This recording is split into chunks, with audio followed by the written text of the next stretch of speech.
punctuated with the lilac blobs of jacaranda trees in full bloom.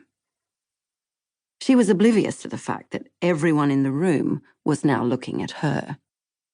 "Viv," said Philip. "You know Gavin's wife, Anne?" Viv startled. "Oh," she said. "Yes. My daughter's in the same ballet class as Gavin's youngest.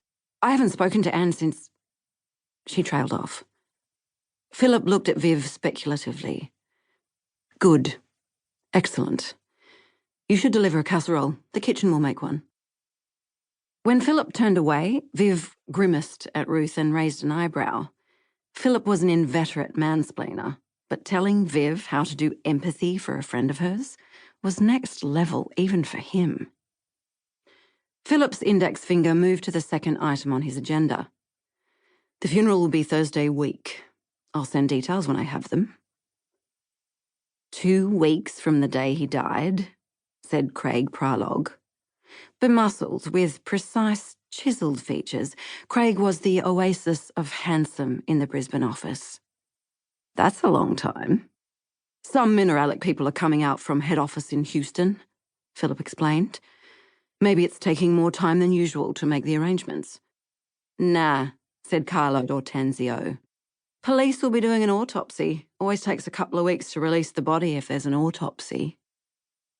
The room suppressed a collective gasp as all eyes turned to look at Carlo, who, sitting back with arms crossed over the mauve and white striped shirt that strained over his girth, had the satisfied triumphalism of an insurance litigator who knows how courts work.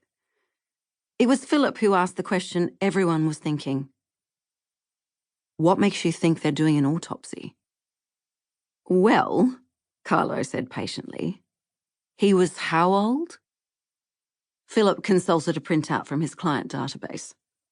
39. 39, Carlo repeated. "Who has a heart attack that young? And the guy was fit.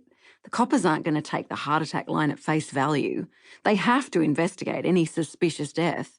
For the coroner?"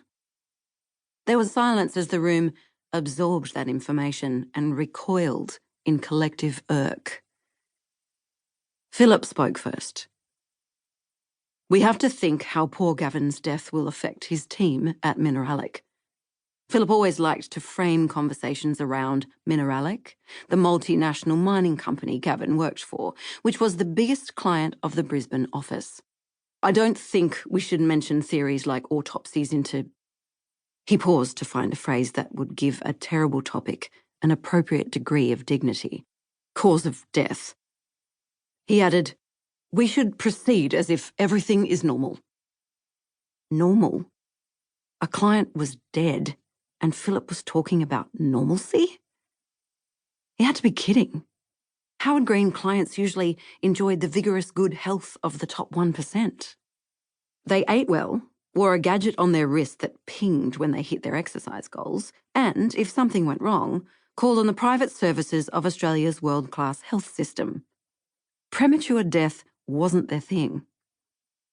As if reading Ruth's thoughts, Philip added, "Or at least as normal as it can be, under the circumstances."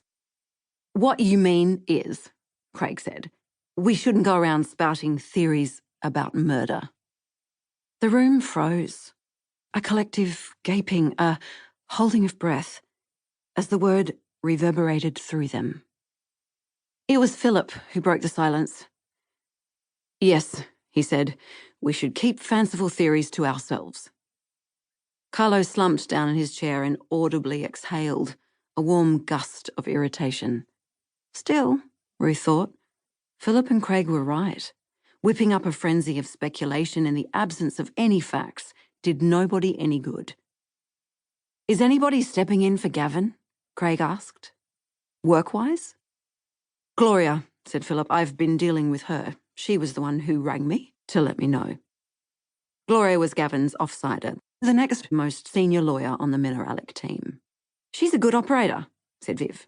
"Safe pair of hands." Finally got the job she wanted.